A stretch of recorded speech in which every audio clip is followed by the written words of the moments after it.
Assalamualaikum warahmatullahi wabarakatuh.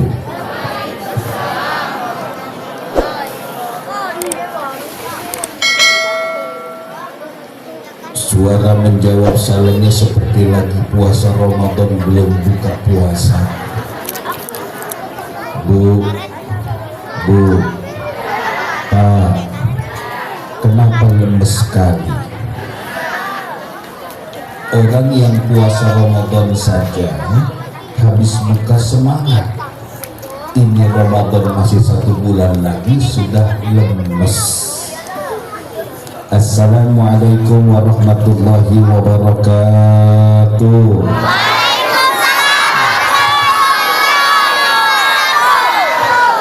Sudah lumayan keras tapi masih kurang kompak. Assalamualaikum warahmatullahi wabarakatuh.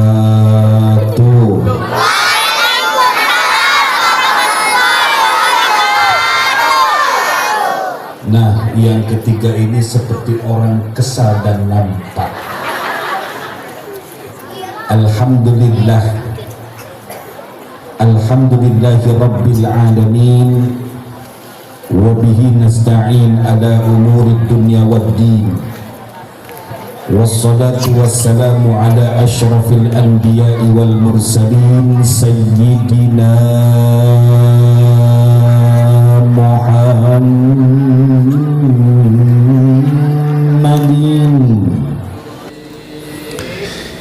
Ini yang saya khawatirkan ketika saya menyampaikan salam, yang jawab salam kurang semangat.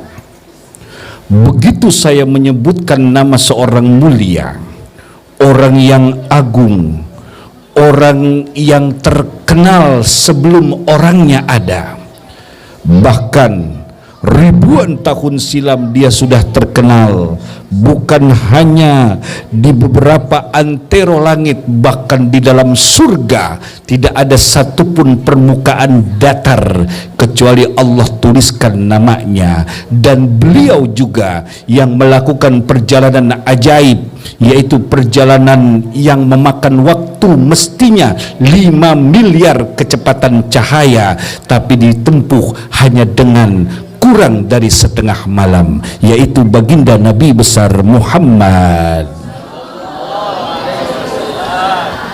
Coba dari tadi begitu ibu, saya nggak panjang-panjang ngomongnya. Kenapa saya seperti nggak bosan selalu mengingatkan begitu disebutkan namanya baca sholawat, baca sholawat, baca sholawat? Kenapa? Karena dalam Al-Quran ada. Kalau nggak ada perintah dalam Al-Quran, ngapain saya capek-capek ngejelasin? Kita hafal ayatnya setiap hari Jumat, khotib membacakan di atas mimbar. Bismillahirrahmanirrahim.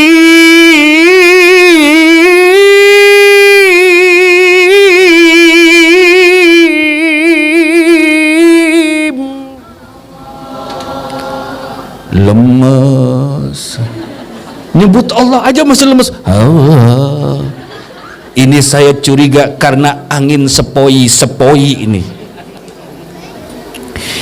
Innallaha wa malaikatahu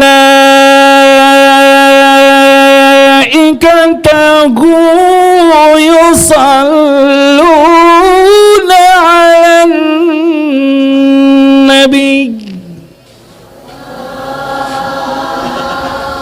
Emang setelannya begini kali ya?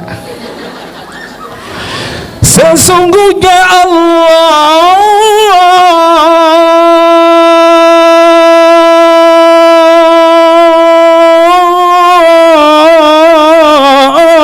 dan para malaikatnya bersalawat ke atas Nabi.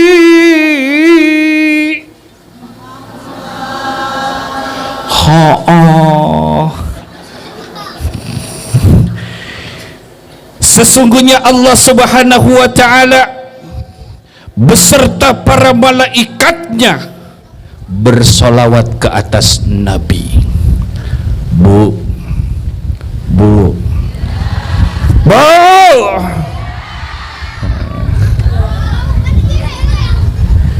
Pak, Pak, Pak.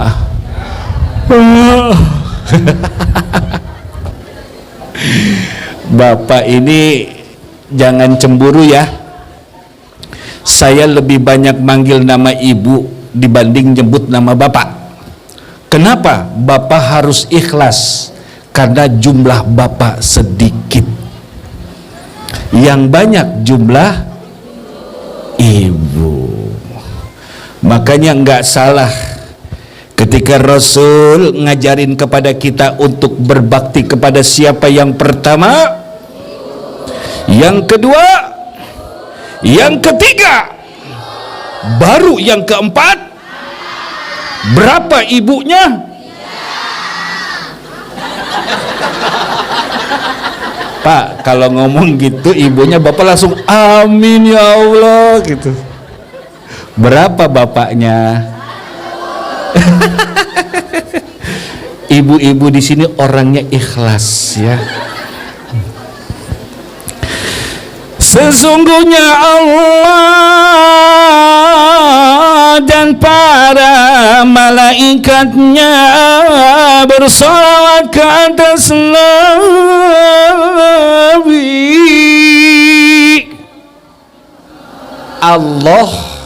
Allah dan malaikat itu solawatan kepada Nabi. Saya mau nanya, Nabi siapa? Nggak disebutin kok namanya. Ayo, jawab dong. Kalimat dalam bahasa Qur'annya alan Nabi, ke atas Nabi. Ada nggak nama Nabi Muhammad? Kok ibu bapak pede itu Nabi Muhammad? Kalau ditanya gitu jawabnya apa? Gampang. Kalau anak kita, saudara kita, murid kita nanya kok kepada Nabi Muhammad sholawatannya padahal tidak disebut, jawab memang tidak disebut sebagai bentuk ta'ziman wa takriman, penghormatan dan pengagungan Allah kepada Nabi Muhammad. Kalau kita perhatikan nama Nabi Muhammad tidak banyak disebutkan dalam Quran karena Allah saja berakhlak kepada Nabi Muhammad, nggak sembarang nyebut nama Nabi Muhammad. Dibanding orang sekarang, oh kita sholawat kepada Muhammad, Nabi ya yang namanya Muhammad. Itu geblek orangnya begitu, nggak sopan manggilnya. Allah itu di dalam Quran Bapak Ibu boleh lihat tidak banyak nama Nabi Muhammad. Kenapa? Tapi Allah mengganti panggilan beliau dengan ya ayyuhan nabi. Wahai nabi. Nabinya siapa? Nah, jawabnya begini. Al-Quran diturunkan kepada siapa? Kepada siapa pertanyaannya? Kepada, ya otomatis Allah berkomunikasi kepada. Kalau kita buka Injil yang dulu, itu Allah ngobrol dengan Nabi Isa. Kemudian Taurat, Zabur, Allah ngomong dengan pemegang kitab suci tersebut. Namun begitu dengan Nabi Muhammad, Allah jarang menyebut nama Nabi Muhammad, bahkan lebih banyak nama Nabi Musa, nama nabi-nabi yang lain dibanding Nabi Muhammad. Kenapa? Karena Allah hormat kepada Nabi Muhammad. Kita selaku umatnya pun harus lebih hormat. Allah saja mengagungkan Rasulullah, kok kita terkadang tidak sopan kepada Rasulullah. Jelas? Jelas? Jelas? Demikianlah ceramah dari saya. Nah tadi katanya sudah pada jelas. Guru saya bilang, Aswan, kalau kamu ceramah walaupun 10 menit kemudian jamaah bilang jelas, udah berhenti, jangan terusin ceramah. Kenapa Kiai? Untuk apa kamu capek-capek menjelaskan sesuatu yang sudah jelas? Jelas? Jelas? Pak, ini contoh jamaah Bapak yang gak jelas.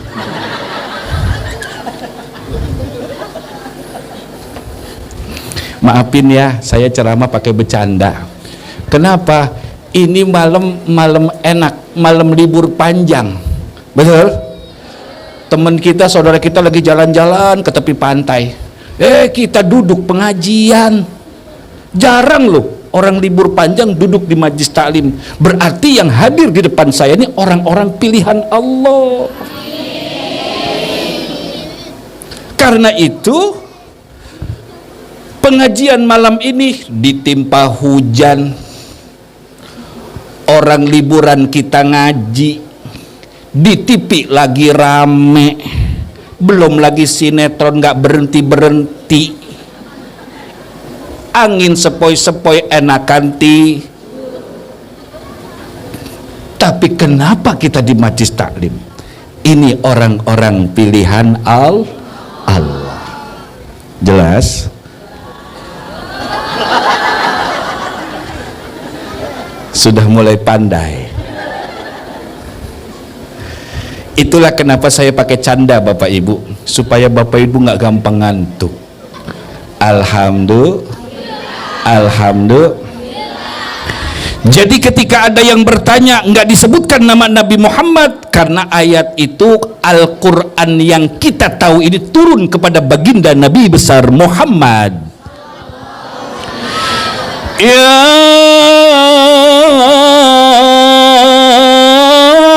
ayyuhalladzina amanu sallu alaihi wa sallimu taslima.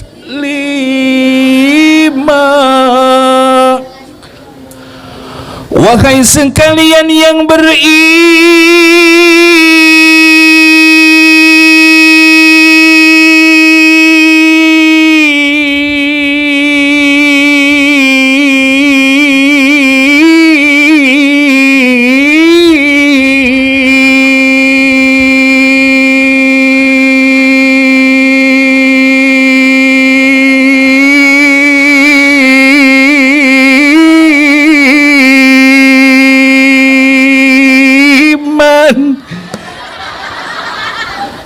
Ibu bang ngerusak konsentrasi saya. Udah tahu saya mau panjangin duluan. Man. Bersalawat salamlah, bersalawat salamlah ke atasnya.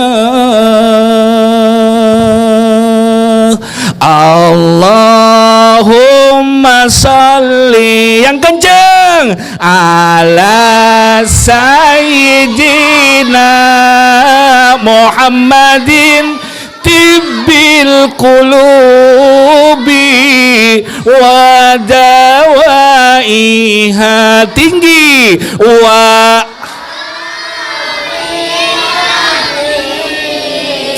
abdani wa shifaika wa nuril qari wa diyaika wa ala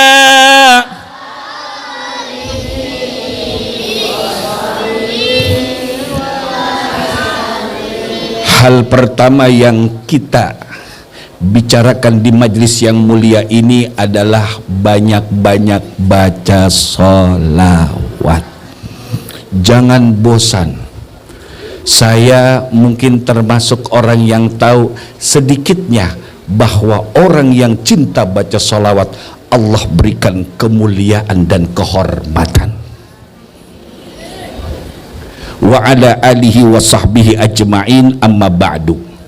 Yang terhormat dan yang saya muliakan kepada segenap para alim ulama, para asatid, juga asatidah, kepada para sesepuh, tokoh masyarakat, tokoh adat, tokoh budaya, dan juga wabil khusus kepada ketua masjid beserta seluruh staf dan jajarannya. Kita doakan beliau-beliau Allah panjangkan umurnya, Allah mudahkan segala urusannya, Allah jadikan semua perjuangan dan lelahnya agar terlaksana peringatan Isra Mi'raj di hari yang penuh berkah ini menjadi amal ibadah yang terbaik. Amin ya rabbal alamin.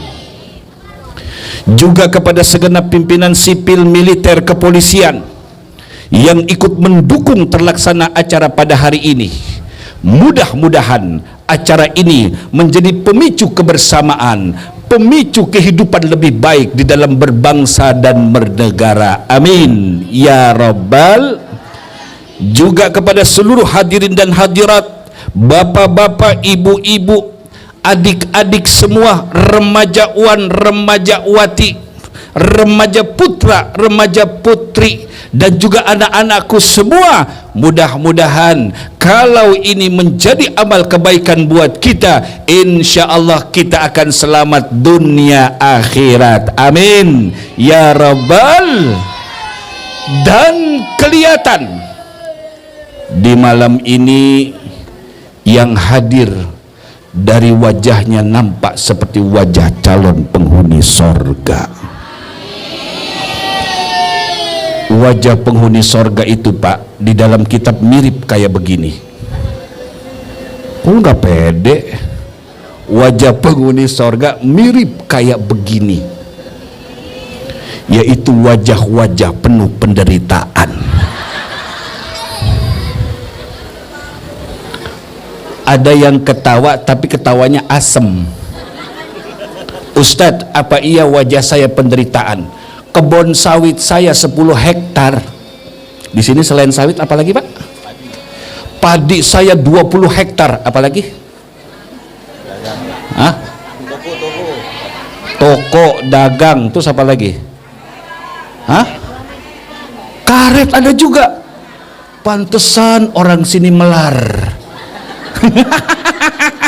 Apalagi kalau habis puasa Ramadan. Aneh ya, habis puasa padahal menahan hawa nafsu, ya, kemudian makannya sedikit, tapi kenapa begitu lebaran timbangan? Bukan saya ngomong loh, ibu yang ngomong. Itu namanya melar. Alhamdulillah, yang penting sehat. Percuma ramping penyakitan. Ya lebih bagus gemoy tapi alhamdulillah. Itulah kenapa saya sebutkan wajah penghuni sorga. Orang sini tuh kalau enggak tahajud hatinya menderita. Orang sini kalau enggak sedekah wajahnya menderita. Orang sini kalau kesiangan sholat subuh lebih menderita. Ternyata orang beriman itu adalah orang yang wajahnya penuh. Nah, kan baru sekarang nyebut sendiri. Tadi nggak mau ya. Bapak Ibu yang dirahmati Allah, singkatnya, hari ini adalah hari pertama, tadi malam adalah peringatan momentum 27 Rajab. Yang pertama yang harus kita ingat, 27 Rajab ini adalah tanggal yang ada di bulan Rajab. Bulan Rajab adalah bulan suci. Bulan Rajab adalah bulan mulia. Sampai disebutkan sebagai Ashhurul Hurum, bulan-bulan mulia. Apa saja sih Ustadz? Rajab, Dzulqa'dah, Dzulhijjah, dan Muharram. Ini 4 bulan suci. Al-Quran juga menerangkan minha arba'atun hurum. Di dalam 12 bulan menurut sisi Allah itu ada 4 bulan suci. Nah, kita masuk ke bulan Rajab. Bu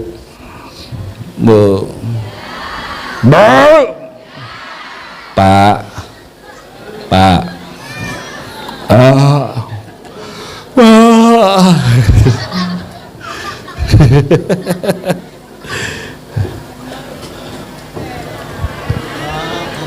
saya tahu kok kata hati ibu. Makanya saya berdiri.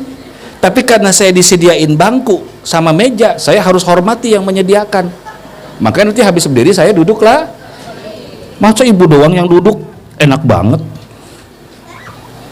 Nah, begini, Rajab disebut sebagai Syahrullah, bulannya Allah. Kenapa disebut Syahrullah?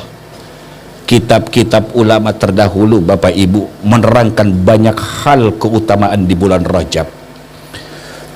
Dan yang tidak kalah penting adalah bulan Rajab adalah bulan di mana Allah memperjalankan baginda Nabi besar Muhammad dari Masjidil Haram ilal Masjidil, kemudian diterbangkan ke langit. Nah, tolong perhatikan, berarti ada dua perjalanan. Yang pertama Isra, perjalanan di permukaan bumi, Rasul singgah ke berbagai macam tempat yang dulu punya arti dan sejarah para nabi, orang-orang terdahulu. Ini bukti bahwa Rasul menghormati, menghargai peninggalan sejarah dan menghargai perjalanan orang-orang dahulu. Ini jangan kayak kelompok-kelompok Islam, ini sejarah-sejarah diacak-acak. Kalau kita berusaha memahami sejarah, dibid'ah-bid'ahkan. Bahkan ketika kita berusaha menghormati kearifan lokal peninggalan leluhur, kita disalah-salahkan. Itu bukan Islam. Islamnya Rasulullah. Lihat, Rasul ke Madian, bahkan Rasul ke pohon yang tempat dulu Nabi Allah Musa, bahkan Rasul mencium harumnya sebuah kubur, yaitu perjuangan seorang wanita yang mempertahankan tauhid dan disiksa, dibunuh beserta keluarganya. Dia yang bernama Masyitah, tukang sisir putri dari Fir'aun, karena mempertahankan tauhid dibunuh satu keluarga. Akhirnya apa? Ketika keluarga Siti Masyitah dilempar ke dalam minyak panas, itu ada keajaiban, Ibu. Ini lagi cerita seorang kemuliaan wanita. Kemuliaan wanita dalam Isra Mi'raj itu ada perjalanan kemuliaan wanita. Ketika dilempar satu-satu, di antara bayi yang bisa bicara adalah bayinya Siti Masyitah. Dilempar anaknya, ya emang begitu kalau dilempar, ngagetin. Dilempar anak nomor sekian, suaminya mau dilempar, ibu, abang, ibu, abang, goodbye my love. Lempar lagi ke dalam minyak panas. Kenapa? Karena satu keluarga mempertahankan kalimat tauhid, la ilaha illallah. Bukan kalimat tauhid yang suka diucap-ucapin nama kelompok-kelompok tertentu. Itu mah menebarkan kekerasan atas nama kalimat tauhid. Orang kalau udah berkalimat tauhid meneteskan air mata. Sekarang ini ada terbalik. Orang kalau nyebut kalimat tauhid itu ruko-ruko tutup. Takbir, orang dulu mah kalau takbir tuh bikin orang nangis. Ini enggak, takbir udah toko-toko pada tutup. Kenapa kok takbir jadi menakutkan? Padahal bukan yang diajarkan oleh baginda Nabi besar Muhammad. Siti Masyitah yang terakhir beserta bayinya, gitu ya. Kan bayi cuma bisa ngomong begitu ya, betul? Kalau mau makan, mau minum, mau ya, pipis. Berarti depan saya bayi semua ini. Dah, begitu mau gilirannya Siti Masyitah dengan anak yang bayi, ragu beliau. Tiba-tiba si bayi ngomong, mama, ayo nyebur mama, jangan takut. Yuk kita bareng nyebur. Di sono surga mama. Gitu. Tapi suaranya nggak begitu ya. Suara anaknya Siti Masyitah merdu, suara saya mah hancur ya. Nggak kayak tadi. Itu perumpamaan. Akhirnya Siti Masyitah langsung yakin dan tidak ada sedikit keraguan menceburkan diri. Ada satu hikmah yang indah. Istri Fir'aun yang bernama Asiyah, Jreng, jreng, jreng, masuk nih. Ini kalau cerita di Surah Mi'raj nggak cukup 1 malam Bapak Ibu. Ini perjalanannya panjang, belum yang ke langit. Ya, kalau diceritain semua, emang siap pulang besok jam 8 pagi? Siap? Siap? Kata orang Medan sebelah sana, Pak Ubay kesenggol baskom, lebay.com. Sampai di mana tadi ya? Siti Asy binti Muzahim ada dalam Quran, surah At-Tahrim, dipuji oleh Allah. Kenapa? Kenapa? Oh, mic-nya jauh. Iya. Nggak masalah mic jauh, yang penting hatinya dekat. Sweet, kletok. Sudah terdengar Bunda suaranya? Sudah? Emang kalau lagi ceramah tuh terkadang harus jauh, kadang dekat, jauh, dekat, supaya bisa merasakan jauh seperti apa, menikmati dekat seperti. Coba kalau saya dekat terus, beliau nggak bicara, tapi beliau bicara, oh berarti beliau mendengarkan di belakang. Alhamdulillah.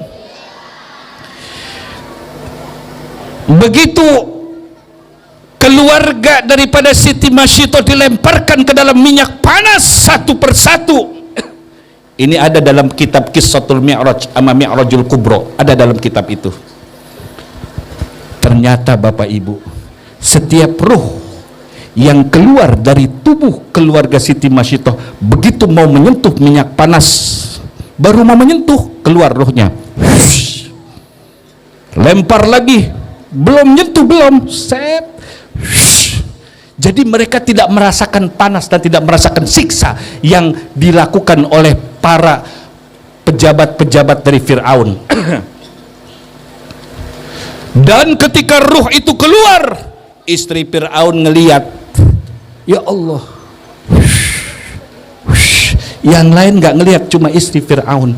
Nah, inilah asbab sehingga istri Fir'aun beriman kepada Allah, beriman terhadap kenabian Nabi Allah Musa alaihis. Tuh sebabnya Asyah binti Muzahim. Jadi Bunda, di dalam hadis Rasul ada 4 wanita yang punya rumah berdekatan di dalam sorga, rumah bertetangga di dalam sorga.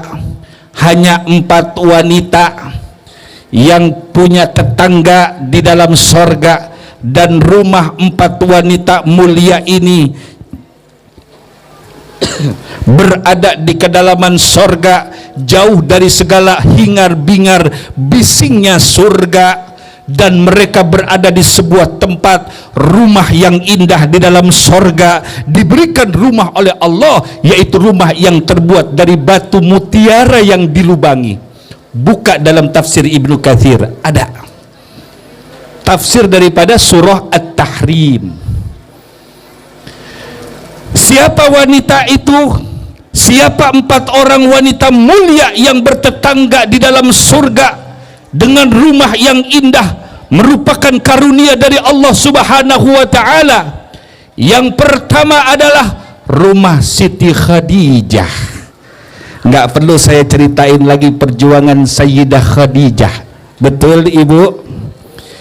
Yang kedua, rumah Sayyidah Fatimah. Siapa Sayyidah Fatimah? Anak.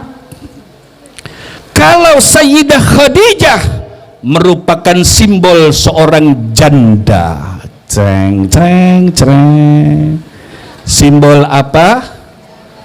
Janda. Kalau bahasa Jakarta jendes. Kalau bahasa sini apa janda? Hah? Londo. Oh, rondo. Apa sih simbolis seorang rondo yang diberikan rumah indah di dalam sorga? Pak, Bu, harus sadar ya, wahai para istri, suatu hari nanti engkau akan menjadi rondo. mau tidak mau, suka tidak suka, rela tidak rela, semua akan menjadi rondo. Apakah di usia muda, di usia setengah tua, atau di usia tua, karena engkau pasti jadi seorang rondo. Namun rondo yang dicintai Allah adalah apa? Rondo yang menjaga kehormatan, rondo yang taat dan beribadah kepada Allah, rondo yang selalu berbakti kepada umat, rondo yang senang berbagi kepada mereka-mereka yang membutuhkan, rondo yang senantiasa berpuasa, rondo yang senantiasa menahan hawa nafsunya. Dan inilah contoh kenapa akhirnya Allah menikahkan baginda Nabi Rasulullah Nabi Muhammad dengan seorang rondo mulia, yaitu Sayyidah Khadijah Al-Kubra. Tuh, saya nggak bisa ceritain, kepanjangan nanti perdebatan Siti Sayyidah Aisyah dengan Sayyidah Khadijah. Enggak, Sayyidah Khadijah sudah meninggal. Jadi ada, bukan perdebatan sih, sindir-sindiran. Akhirnya yang menang siapa? Sayyidah Khadijah, dibela oleh Kanjeng Nabi. Kenapa? Kanjeng Nabi orang yang pandai bersyukur, pandai berterima kasih, tahu atas jasa dan perjuangan seseorang. Kanjeng Nabi ketika Sayyidah Khadijah disindir oleh Sayyidah Fatimah, Rasul menjawab dengan indah, bolehlah Sayyidah Khadijah seorang janda, tapi Allah menikahkan beliau dengan Nabi penghulu sekalian alam. Kurang mulia apa seorang rondo? Terusin.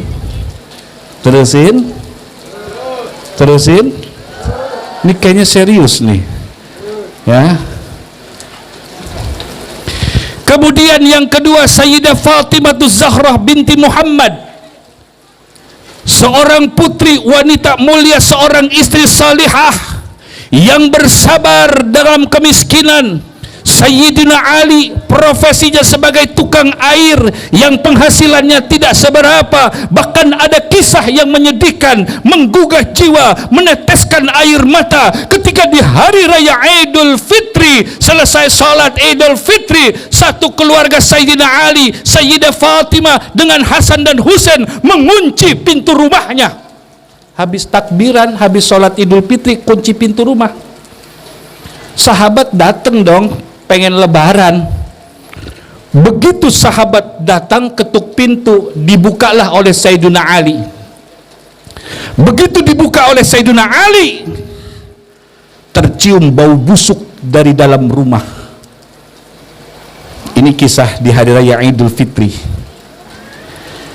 Ketika tercium bau busuk di dalam rumah, ternyata dilihat sumber baunya itu dari makanan yang sedang dikonsumsi oleh Sayyidina Ali, Sayyidah Fatimah dan Hasan Husain. Sambil berurai air mata, di hari di mana Allah Subhanahu wa taala muliakan, bahagiakan, gembirakan, di hari di mana mereka berpakaian baru, makan enak, takbir menggema Allahu Akbar, Allahu Akbar, Allahu Akbar, tapi tercium bau busuk dari makanannya. Ternyata Bapak Ibu, sebelum hari raya Idul Fitri, satu keluarga tersebut bersedekah gandum yang wangi, gandum yang bagus, berkarung-karung mereka beli, kemudian disedekahkan kepada fakir miskin dan duafa. Namun di antara karungan gandum itu ada gandum yang rusak, ada gandum yang sudah terkena air, ada gandum yang sudah berbau, dan itulah yang mereka makan, yang diberikan kepada fakir miskin, yang terbaik, yang indah, yang wangi. Sahabat menangis melihat satu keluarga Rasul, manusia-manusia mulia yang mereka sudah dijanjikan Allah menempatkan dirinya di dalam surga. Sayyidah Fatimah kurang mulia apa? Satu jazirah Arab, para raja-raja menghormati ayahnya, 7 langit, langit dan bumi semua hormat kepada ayahnya, bahkan Allah menjadikan ayahnya sebagai kekasihnya. Tapi beliau di hari raya makan makanan yang basi. Menangis sahabat, datang ke Rasulullah, ya Rasul, itu anak keluargamu ya Rasul. Kenapa? Mereka memakan makanan basi. Aku datang, aku menciumnya ya Rasulullah. Sahabat yang nangis. Rasul cuma tersenyum. Apa jawab Rasul? Yang mereka cari bukan dunia, tapi Allah. Ini serius amat sih, Bu. Sampai ada yang begini. Bukan takut ada laler masuk ya. Kemudian yang ketiga, wanita mulia yang ketiga di dalam surga siapa? Yaitu Sayyidah Maryam binti Imran. Siapa Sayyidah Maryam? Seorang jomblo terkenal, belum pernah menikah, tapi sehari-hari di dalam mihrab dijaga oleh seorang nabi, dikunci sehari-hari berpuasa, berzikir, bertasbih, kemudian membaca kalimat-kalimat tauhid, membaca kitab-kitab suci, semua diisi harinya dengan berbagai macam ketaatan, sampai suatu hari ketika nabi ini lupa untuk membuka kunci pintu, sedangkan Siti Maryam harus berbuka puasa ketika matahari tenggelam. Tapi Siti Maryam bukan kayak kita, Ibu. Kalau kita kan 1 jam sebelum maghrib udah pada duduk depan TV. Betul? Di depan kita ada makanan yang banyak jumlahnya. Ada kepala ikan, ikan kakap, gurame, nila, belum lagi sirupnya 17 warna.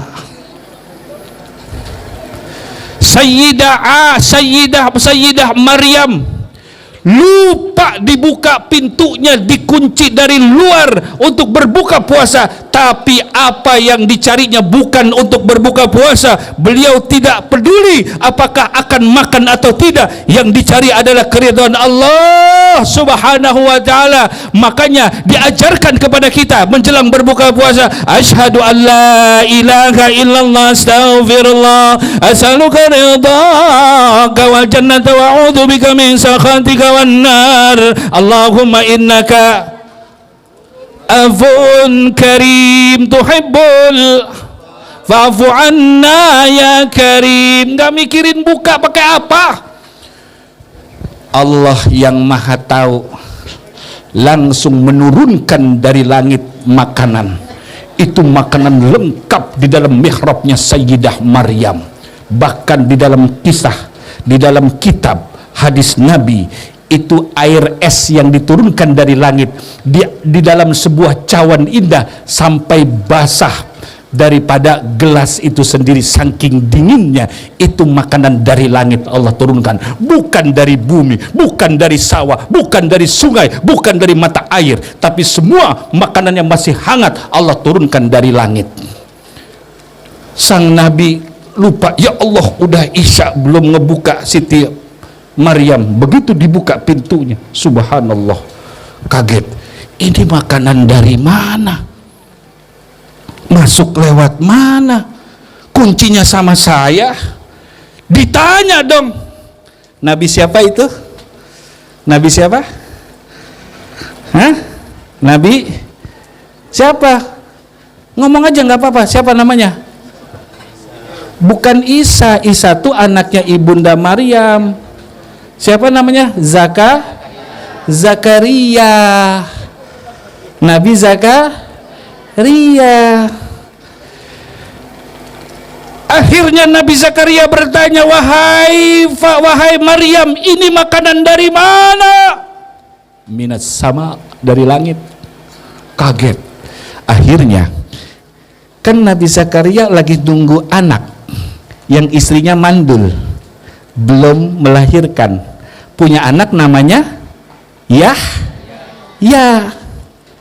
Udah doa sono, udah doa sini, udah jikiran ini, udah jikiran itu, sholat ini, sholat itu, udah dilakukan oleh Nabi Zakaria, tapi belum juga menghasilkan anak dari istrinya, sedangkan istrinya sudah tua, sudah jompo.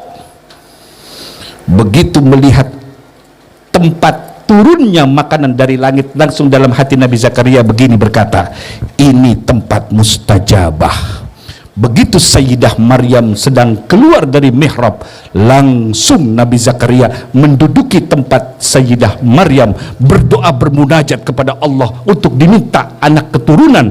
Enggak lama Allah ijabah doanya. Buka surah Maryam, kisah ini ada. Terusin.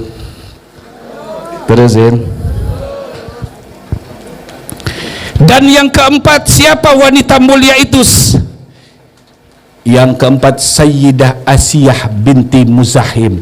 Siapa dia? Seorang wanita paling sabar, seorang wanita paling tabah, wanita yang tidak pernah bergeming hatinya ketika menghadapi kejahatan suaminya, wanita yang tabah atas keburukan akhlak suaminya, wanita yang sangat berpasrah kepada Allah atas perbuatan suaminya. Siapa suaminya? Fir'aun. Jadi kalau ada istri-istri yang ngeluh, Ustaz, suami saya jahat. Ada ibu sebelah sana, ibu-ibu sebelah sono. Sebelah mana, Bu? Oh, no. Kata kiai gini, oh, suami ibu jahat ya? Iya, zalim. Langsung kata kiai apa? Bu, boleh nggak saya tanya? Apa, Ustaz? Mana lebih jahat, suami ibu atau Fir'aun? Tuh si ibu langsung diam, langsung berhenti nangisnya. Tadinya kan lagi kenceng, wah, pas dijawab, pas dikasih tahu suami ibu atau Fir'aun, itu ibu belah. Oh no. Berarti masih ada yang lebih jahat dari suami kita. Siapa? Makanya harus lebih tuh pinter jawabnya. Ini bentar-bentar ceraikan. Aku sudah tidak tahan. 10-an tahun aku berbuat baik. Ceraikan. Dengar-dengar suaminya menikah dengan tetangga sebelah. Kalau saya, Bu, biarpun waktu itu saya belum nikah, saya dinikahkan dengan tetangga sebelah, saya nggak bakal mau.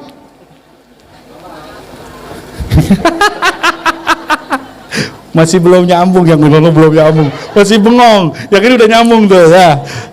Saya nggak pernah mau nikah sama tetangga sebelah. Loh, masih ini belum nyambung kan? Fatwa MUI telah menetapkan haram hukumnya menikah dengan tetangga sebelah. Tetangga sebelah.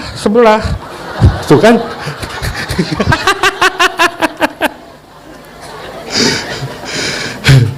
Termasuk yang belum nikah, kalaupun dijodohin jangan pernah mau dinikahkan dengan teman sekampung.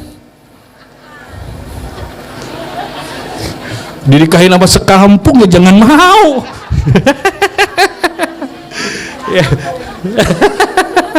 Serius amat. Itulah wanita mulia di hadapan Allah yang diberikan keindahan, dan ini dilalui oleh Rasul dalam perjalanan Isra Mi'raj. Makanya Rasul disebutkan dalam Quran, Bismillahirrahmanirrahim. Subhanalladzi asra bi'abdihi laylan minal masjidil harami ilal masjidil aqsa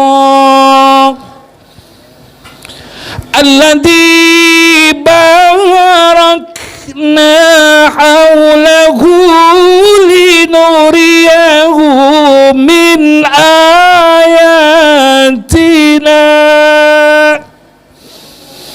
innahu huwas sami'ul basir.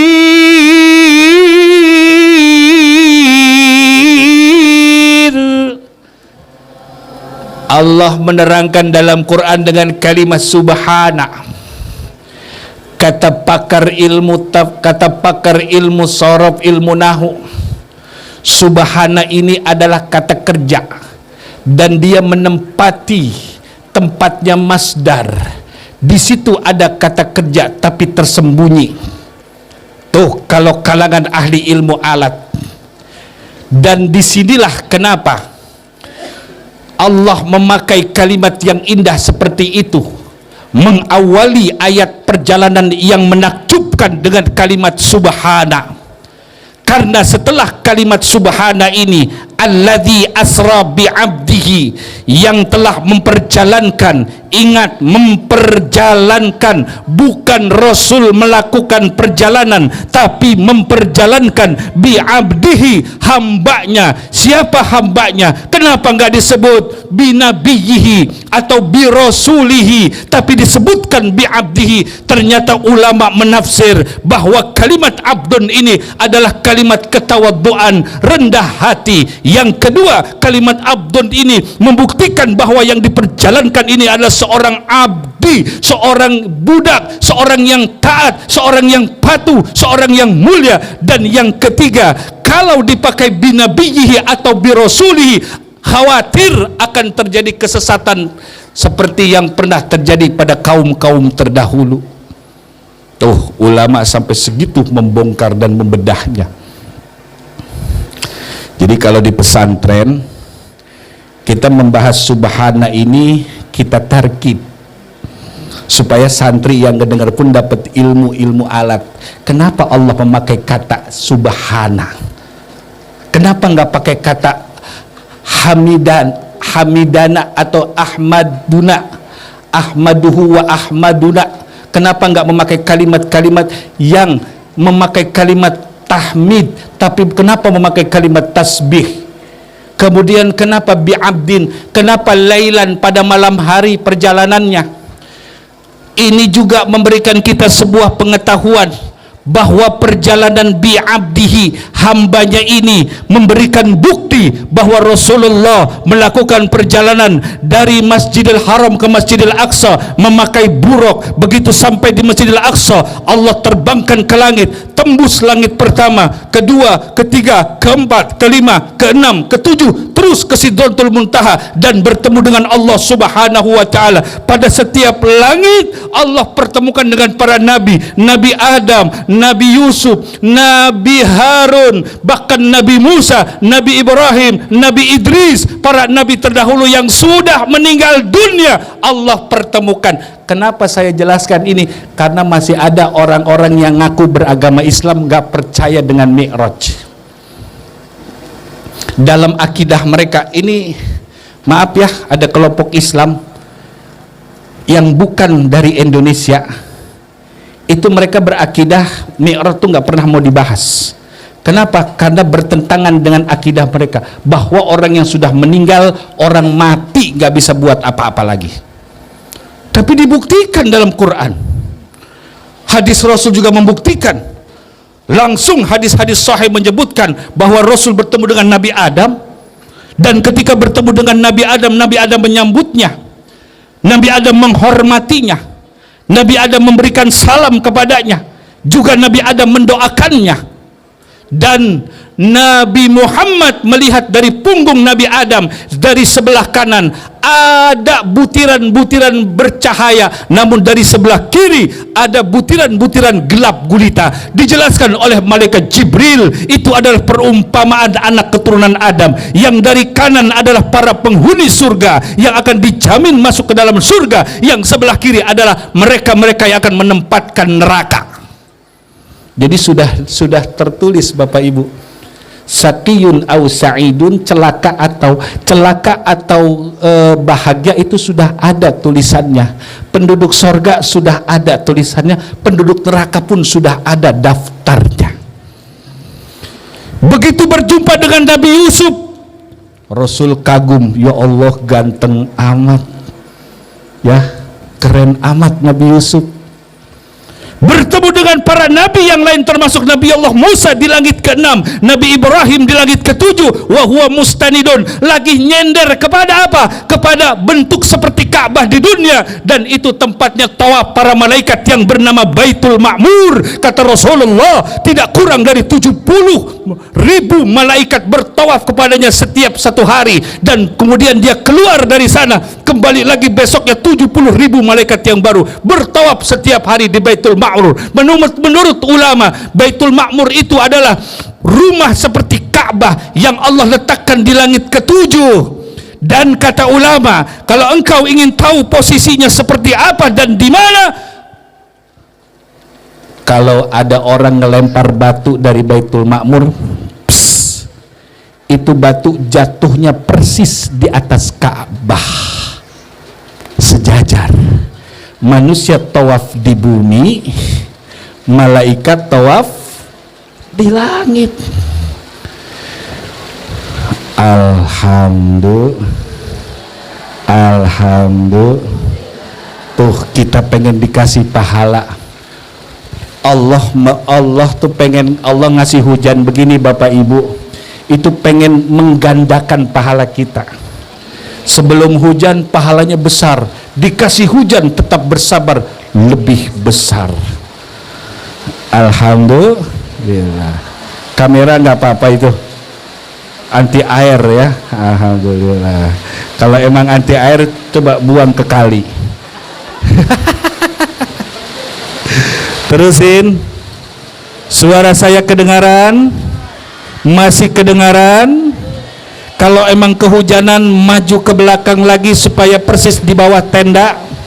Kalau emang nggak takut kehujanan, silahkan menikmati air hujan, karena dalam Quran air hujan adalah berkah dari Allah Subhanahu wa Ta'ala. Satu tetes yang jatuh ke atas permukaan bumi ini, di dalamnya ditumbuhkan oleh Allah makhluk-makhluk yang baru. Karena air hujan ada pengusaha karet, karena air hujan ada pengusaha sah, karena air hujan ada pengusaha apalagi,